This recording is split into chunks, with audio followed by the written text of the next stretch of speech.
Hello students, कैसे हो आप लोग। आप सभी का इस वीडियो में फिर से स्वागत है।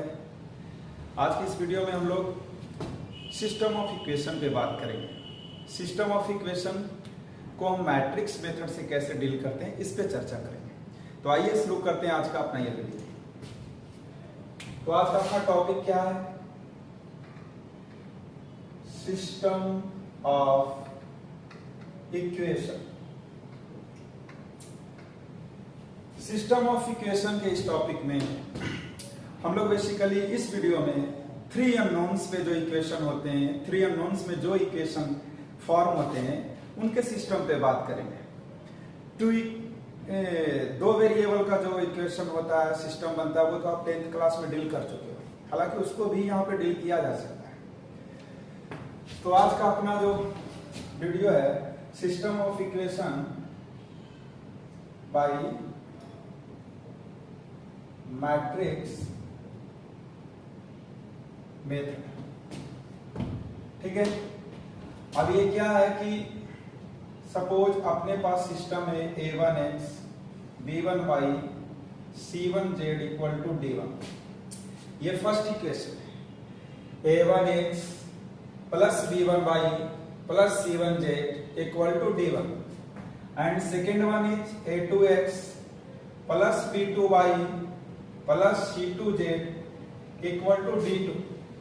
And third equation a3x b3y and c3z equal to d3। तो ये अपना सिस्टम है, इसको सिस्टम ऑफ इक्वेशन बोलते हैं। थ्री अननोन से और थ्री इक्वेशंस अपने पास है। इसको सॉल्व करने के मैट्रिक्स मेथड पे हम बात करेंगे। तो सबसे पहली बात तो ये जो सिस्टम आपको दिख रहा है, इसमें मैं थोड़ा सा यहाँ पे रिमार्क कर दूं, इसको लिख लेना है। इफ d1 d2 d3 ये तीनों ही जीरो हो जाएं, मतलब 0 0 0, first equation, second equation and third equation all should be free from constant, then तब ये सिस्टम, इस सिस्टम का हम नाम E1 रख रहे हैं। तब सिस्टम जो E1 में आपको दिख रहा है is called homogeneous system. Homogeneous system, अगर कांस्टेंट जीरो हो जाए तो ये सिस्टम होमोजेनियस सिस्टम के नाम से जाना जाए। और ऐसे अगर अभी ये क्या, ये non homogeneous system, non homogeneous system, जिसमें कोई d1 d2 d3 में से एटलीस्ट कोई तो एक नॉन जीरो होता है। तो मैट्रिक्स मेथड से इसको कैसे सॉल्व करेंगे? सबसे पहले इसको मैट्रिक्स फॉर्म में रिड्यूस करना है। तो इसको मैट्रिक्स फॉर्म में हम रिड्यूस कैसे करते हैं, इसको देखेंगे। तो पहले ही जो सिस्टम दिख रहा है, इसको हम मैट्रिक्स के फॉर्म में ऐसे लिखेंगे। देखो यहां से मैं बोर्ड को डिवाइड कर दिया, ठीक है। और इसको हमने लिख दिया a1 a2 a3 b1 b2 b3 c1 c2 c3, और यहां पे लिख दिया वेरिएबल्स का कॉलम वेक्टर, और ये अपना d1 d2 d3। देखो a1 a2 a3 ये जो पहला है, x के कोएफिशिएंट से जो कॉलम बन रहे हैं, इस कॉलम को हमने पहले कॉलम के जगह पे रखा मैट्रिक्स में। फिर y के कोएफिशिएंट, जो y के कोएफिशिएंट बन रहे हैं b1 b2 b3, इसको, इस वाले को यहां से उठाकर सेकंड कॉलम में रखना है, और z के कोएफिशिएंट c1 c2 c3 को थर्ड कॉलम में रखना है। और यहाँ पे वेरिएबल, थ्री वेरिएबल से x y z, तो ये तीन वेरिएबल से जो कॉलम वेक्टर बनेंगे x y z यहाँ रखना है, और इधर कांस्टेंट वाले ये इसको रखना, उस साइड में रखना। तो अभी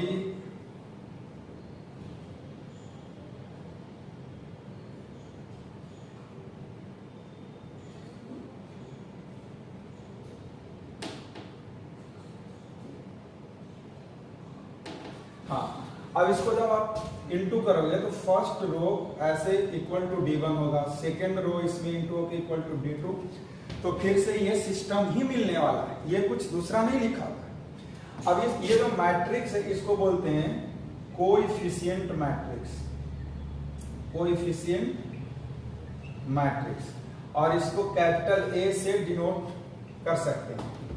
इसको बोलते हैं कॉलम वेक्टर ऑफ अननोन, और इसको बोलते हैं कॉलम वेक्टर ऑफ कांस्टेंट, और इसको डिनोट कैपिटल बी से करना है, और इसका नोटेशन क्या है कैपिटल एक्स से, और इसको कैपिटल ए से। तो अभी ये कैसा दिखेगा, कैपिटल ए इंटू एक्स, ए इसके जगह पे लिख दिया, इस मैट्रिक्स के बदले ए लिख दिया, इसके बदले एक्स लिख दिया, इक्वल टू बी लिख दिया, तो ये मैट्रिक्स फॉर्म में रिड्यूस हो गया। ठीक है, अब यहाँ पे कैपिटल एक्स, ये कैपिटल एक्स है, कैपिटल एक्स को फाइंड करना है, capital X means X Y Z का कॉलम वेक्टर। तो अब इसमें क्या करना है, हम अगर ऐसे देखो केस बनाना है,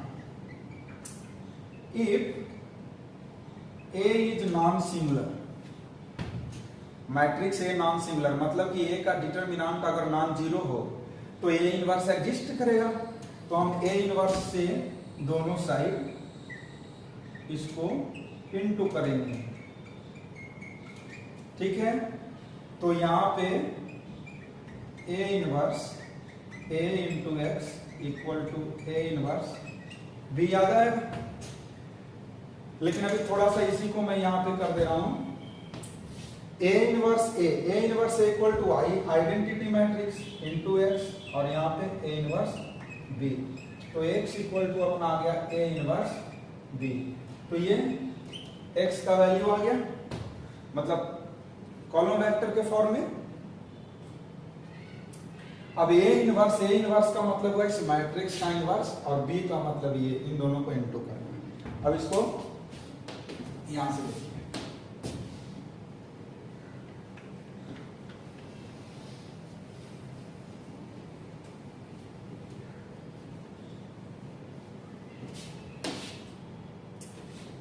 तो इस तरीके से अपने पास कैपिटल एक्स इक्वल टू आ गया ए इनवर्स बी।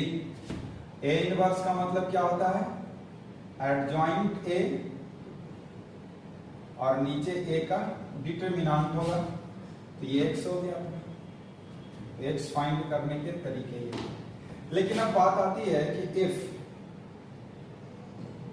दूसरे में अगर ए का डिटरमिनेंट जीरो हो, ए का डिटरमिनेंट जीरो हो मतलब ए सिंगुलर मैट्रिक्स हो, तो जब ए सिंगुलर मैट्रिक्स होगा तो यहाँ पे तो जीरो हो गया, तो अपना एक्स क्या हो जाएगा, देखो एक्स निकालने के फॉर्मूला में यहाँ जीरो आ गया। तो अब ऊपर वाले को देखना है, एडजॉइंट ए इंटू बी को देखना है। अगर ऊपर वाला नॉन जीरो वेक्टर आता है, मतलब ऐसे कोई वेक्टर आ गया, ऐसे 1 2 3 और नीचे जीरो है, तो ये डिफाइन नहीं है।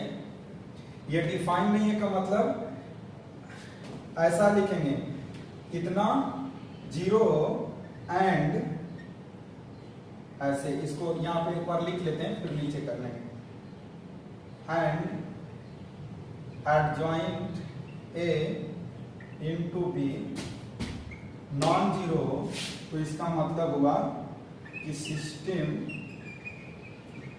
Has no solution, no solution. और जिस सिस्टम के पास सॉल्यूशन नहीं होता है उस सिस्टम को इनकंसिस्टेंट सिस्टम बोला जाता है। Inconsistent, inconsistent. अच्छा, इसमें अगर मान लो कि डिटरमिनेंट जीरो है और साथ ही ऊपर वाला भी जीरो है, डिटरमिनेंट यहां तो जीरो है और ऊपर वाला भी जीरो वेक्टर हो जाए, तो ये जीरो होने का मतलब, जीरो बाई जीरो होने का मतलब ये होता है, इसका मीनिंग है कि सिस्टम कौन सा सिस्टम जो इवन सिस्टम जो पहले हमने डिफाइन किया था उस सिस्टम के बारे में कहा जा रहा है। तो system even has infinitely many solution, और इनफाइनाइटली मेनी सॉल्यूशन को नॉन ट्रिवियल सॉल्यूशन भी बोला जाता है। यहां पे नहीं, नॉन ट्रिवियल सॉल्यूशन। अगर ये सिस्टम इवन है इनफाइनाइटली मेनी सॉल्यूशन, और इनफाइनाइटली मेनी सॉल्यूशन का मतलब सिस्टम कंसिस्टेंट है। सिस्टम कंसिस्टेंट, सॉल्यूशन का मतलब कंसिस्टेंट सिस्टम होता है। अच्छा, एक तो हमने यहाँ पे डिस्कस किया था कि अगर नॉन जीरो है, डिटरमिनेंट जीरो नहीं है, तो इसको हमें ऊपर लिखना चाहिए था यहाँ पे, if determinant a non zero तो सिस्टम हैज यूनिक सॉल्यूशन। तो ये तीनों जो तीन बातें यहां पे बताया गया है,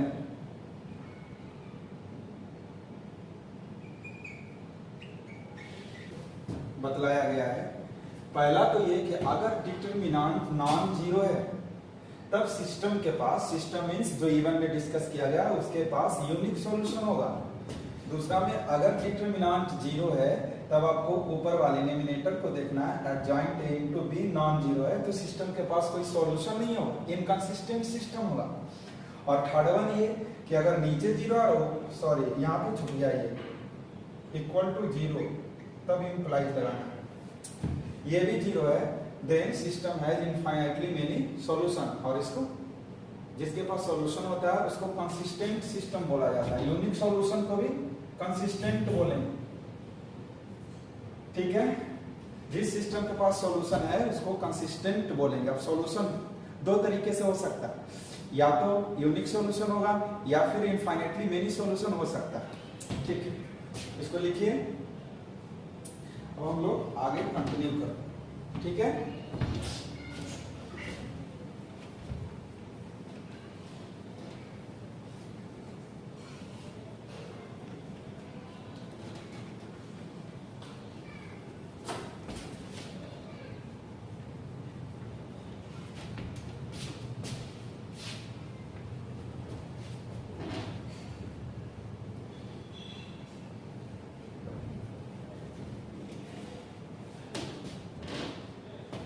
अब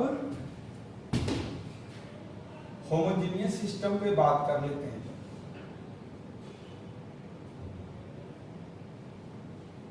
होमोजेनियस सिस्टम ये कैसा होता है, यहां पे लिख रहे हैं होमोजेनियस सिस्टम, ऐसे लिखो।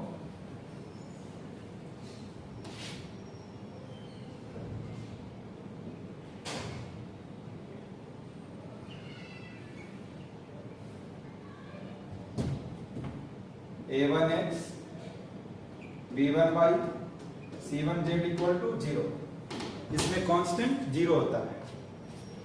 Second a2x b2y c2z equal to zero, a3x b3y c3z equal to zero, ठीक है।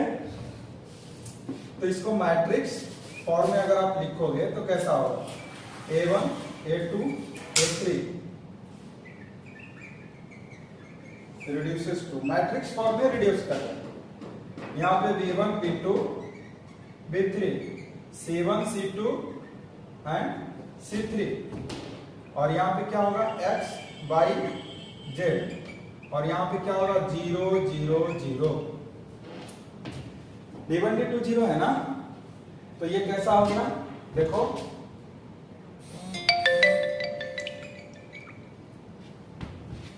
ये कैसा हो गया, यहां पे ax इक्वल टू जीरो, ये तो जीरो है, जीरो है। अब x इक्वल टू क्या होता है, देखो adjoint a into zero, B की जगह जीरो आ गया, अभी पहले पढ़े थे ना ये और नीचे डिटरमिनेंट ए है। अभी जो पहले वाला हमने पढ़ा था उसमें बी होता था, यहाँ पे बी, तो बी के जगह पे यहाँ पे क्या जीरो वेक्टर है, 0 0, तो 0 हमने लिख लिया। अब क्या है कि इसमें ऊपर तो ऑलवेज 0 है, क्योंकि एडजॉइंट ए में जब 0 वेक्टर इनटू होगा तो 0 वेक्टर ही बनाएगा, 0 इनटू मैट्रिक्स, समझ रहे हो? ये मैट्रिक्स में कोई 0 मैट्रिक्स इनटू होगा तो ऊपर तो हमेशा 0 मैट्रिक्स आने वाला है। अब नीचे डिटरमिनेंट ए, ठीक है, तो अब ए के डिटरमिनेंट पे बात आती है। क्या देखो कि अगर ए नॉन जीरो हुआ, इफ ए का डिटरमिनेंट नॉन जीरो थोड़ी देर के लिए मान लो कि यहाँ पे 5 आ गया, ये 0, तो ये फाइनली 0 ही आने वाला है। तो अगर ये नॉन जीरो है तब system has only null solution. Null solution को ट्रिवियल सॉल्यूशन भी कह सकते हो। ट्रिवियल सॉल्यूशन देखो 0 0 0 को ट्रिवियल सॉल्यूशन कहा जाता है। ट्रिवियल सॉल्यूशन मींस क्या है? जिसको ढूंढने की आवश्यकता नहीं है। देखो ये भी 0 0 से सेटिस्फाई हो रहा है, x 0 y 0 z 0 रखोगे तो ये सेटिस्फाई हो जाएगा, इसमें भी 0 0 0 रखोगे तो सेटिस्फाई हो जाएगा। तो 0 तो इसका एक सॉल्यूशन है ही, तो 0 इसका जो 0 0 है ये, इसको नल सॉल्यूशन या ट्रिवियल सॉल्यूशन भी कहा जाता है। होमोजेनियस सिस्टम के पास सॉल्यूशन नहीं होने की बात ही नहीं होती। होमोजेनियस सिस्टम के पास ऑलवेज सॉल्यूशन होता है। होमोजेनियस सिस्टम ऑलवेज कंसिस्टेंट होता है, इसके पास हमेशा सॉल्यूशन होते हैं। अब ये दो तरीके से सॉल्यूशन हो सकता है, आइदर यूनिक होगा और इनफाइनाइटली मेनी होगा। तो अगर नॉन जीरो है तो सिस्टम है जो ओनली नॉन सॉल्यूशन या ट्रिवियल सॉल्यूशन, या इसको यूनिक सॉल्यूशन भी कर सकते हो, सिर्फ 0 0 ही सॉल्यूशन होगा। अब दूसरी बात आती है कि अगर ये 0 हो जाए, नीचे 0, तो 0 by 0 किसको इंडिकेट करता है? ट्रिकली अगर समझे तो 0 by 0 इंडिकेट करता है सिस्टम हैज नॉन ट्रिवियल या इनफाइनाइटली मेनी सॉल्यूशन कर सकते हो। अगर डिटरमिनेंट 0 है तो सिस्टम के पास नॉन ट्रिवियल सॉल्यूशन होगा या इनफाइनाइटली मेनी। नॉन ट्रिवियल का मतलब कि 0 0 तो इसके सॉल्यूशन हैं, वो तो क्लियर है, लेकिन इसके अलावा भी बहुत सारे सॉल्यूशन हो सकते हैं इनके। मतलब 0 0 के अलावा भी ऐसे सॉल्यूशन हैं जो इन तीनों को एक साथ सेटिस्फाई करेगा। समझ में आ गई बात? हाँ, तो ये होमोजेनियस सिस्टम में ये चीज याद रखना बहुत जरूरी है।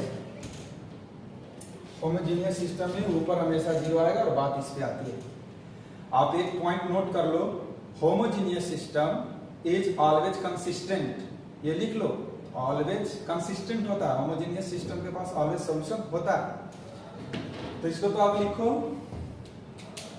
इस पे हम एक एग्जांपल कर लेते हैं तो ज्यादा क्लियर होगा, ठीक है?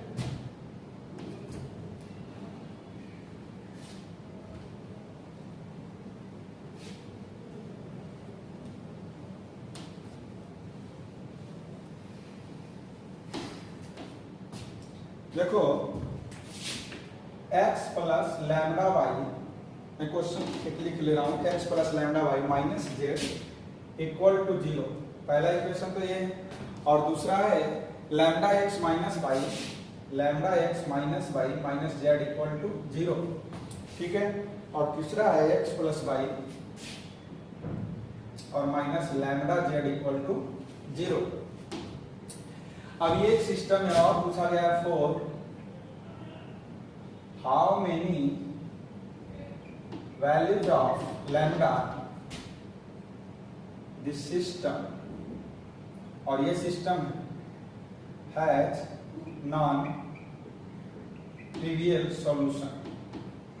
पहला में 1, बी में 2, सी में 3, डी में 4। करा है कि लैम्डा के ऐसे कितने वैल्यूज हैं? लैम्डा के ऐसे कितने वैल्यूज हैं जिनके लिए ये जो सिस्टम है इनके पास नॉन ट्रिवियल सॉल्यूशन होगा। देखो नॉन ट्रिवियल सॉल्यूशन के बारे में यहां बताया गया, ये होमोजीनियस सिस्टम है, होमोजीनियस इसका बी देखो 0 है तो ऊपर तो हमेशा 0 आने वाला है, ऊपर क्या आने वाला है 0 और नीचे ए का डिटरमिनेंट, तो ए का डिटरमिनेंट है क्या,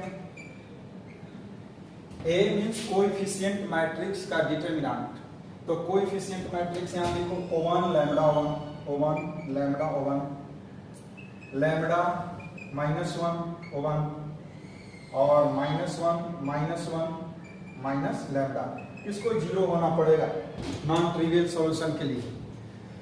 तो अब इस डिटरमिनेंट को एक्सपेंड करना है,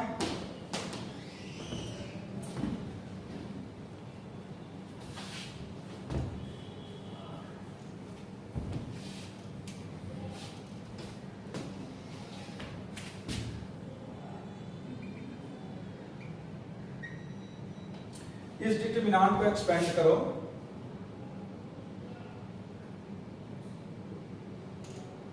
क्या मिलेगा O1, अब ये गया, ये तो पता है ना आपको कैसे इसको एक्सपेंड करना है, लैम्डा +1 माइनस लैम्डा, ये गया तो माइनस लैम्डा स्क्वायर +1 और -1 लिया तो ये गया, तो लैम्डा +1 इज इक्वल टू 0, तो lambda +1 plus lambda Q minus lambda minus, देखो लैम्डा लैम्डा कैंसिल हो गया, 1 से 1 कैंसिल,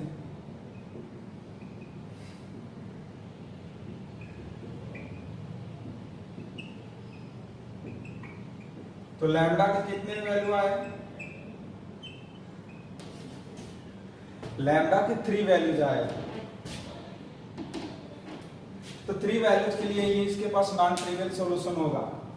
ये जो प्रॉब्लम है ये जेई मेंस 2016 में आ चुका है,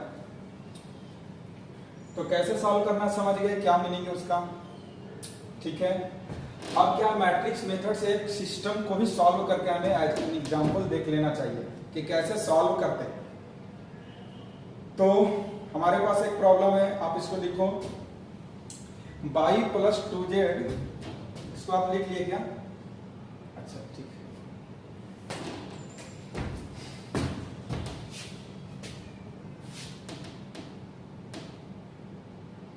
समझ गए ना, ये coefficient matrix 1 lambda 1 lambda 1 lambda -1 1 lambda -1 1 minus lambda, ये इसको इक्वल टू 0 किया गया।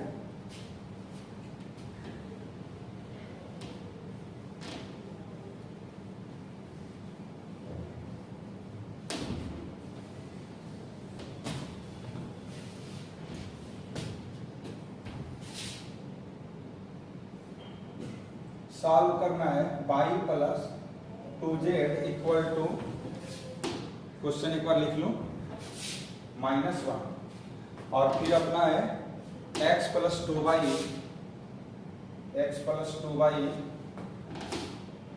+ 3z इक्वल टू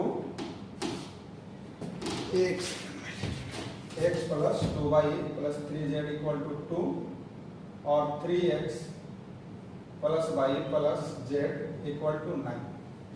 ये अपने पास सिस्टम है, इसमें x नहीं है तो 0 × x कर ले, सिस्टम है 3 अननोन्स में सिस्टम, इसको सॉल्व करना है। तो पहले तो मैट्रिक्स मेथड से अगर इसको सॉल्व करना चाहते हो तो इसको मैट्रिक्स फॉर्म में रिड्यूस करो, वो कैसे, कोएफिशिएंट 0 1 3 0 1 3 1 2 1 2 3 1, यहाँ पे x y z और इधर -1 2 9, तो ये हो गया ax equal to b type का, ये a है, ये x है और ये b है। अब a का डिटरमिनेंट देख लेते हैं, तो a का डिटरमिनेंट 0 1 2 1 2 3 3 1 1, तो तो इसको अगर एक्सपेंड करेंगे तो क्या मिलेगा, एक्सपेंड करके इसको देखो, 0 लेने से तो कोई फायदा नहीं, -1 ये तो ये गया क्या, तो 1 माइनस 9 और 2 लेने से ये गया 1 माइनस 6, तो क्या हो गया अपने पास 8 और ये -10, तो -2, तो -2 नॉन जीरो आ गया। तो नॉन जीरो का मतलब कि सिस्टम के पास क्या सॉल्यूशन है, डिटरमिनेंट नॉन जीरो होने का मतलब सिस्टम के पास कितना सॉल्यूशन है,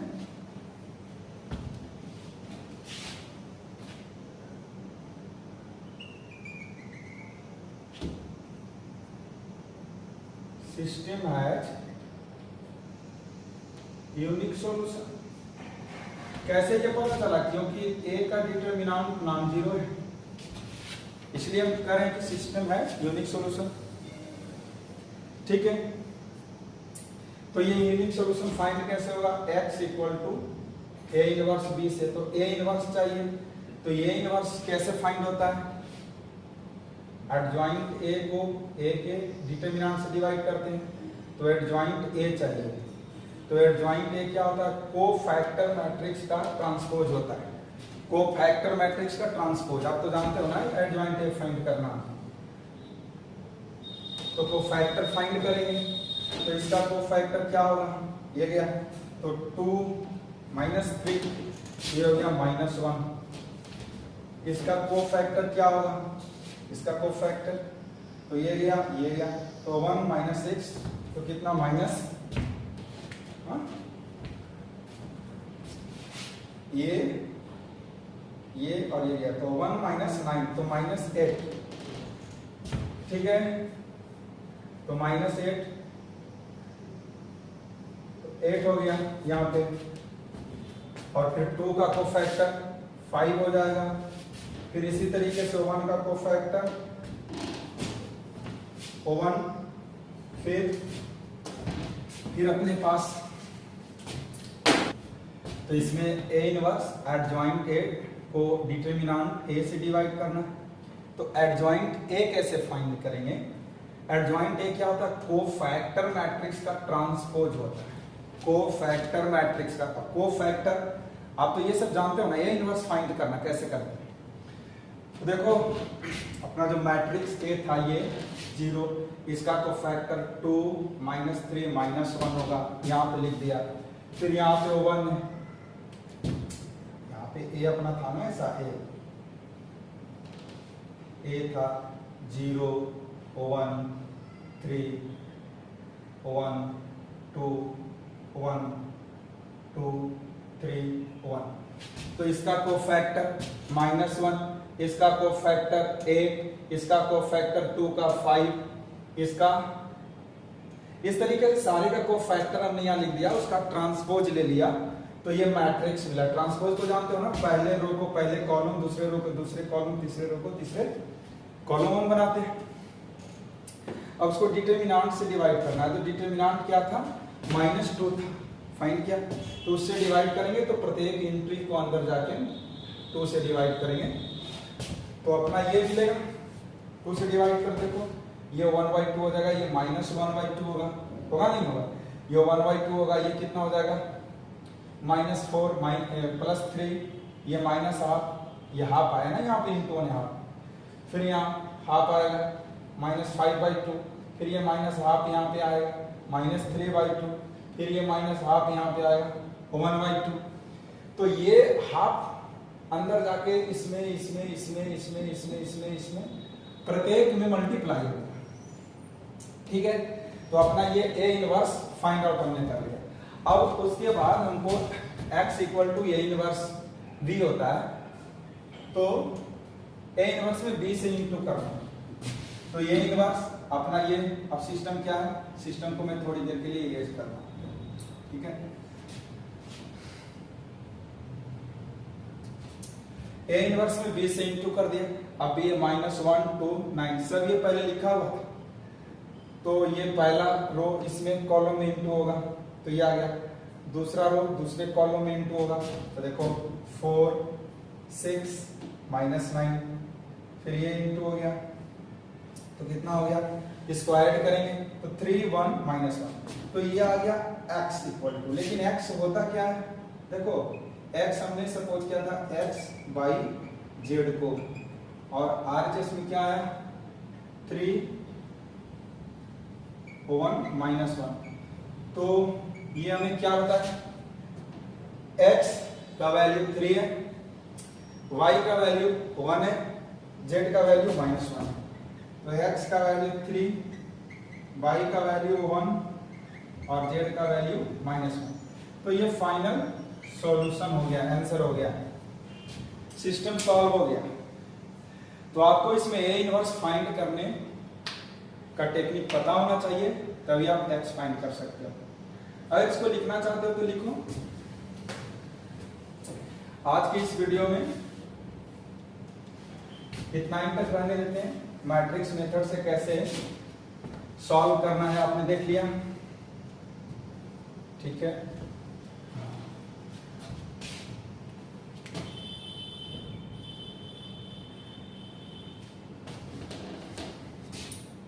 तो इस तरीके से मैट्रिक्स मेथड का आज का अपना ये वीडियो समाप्त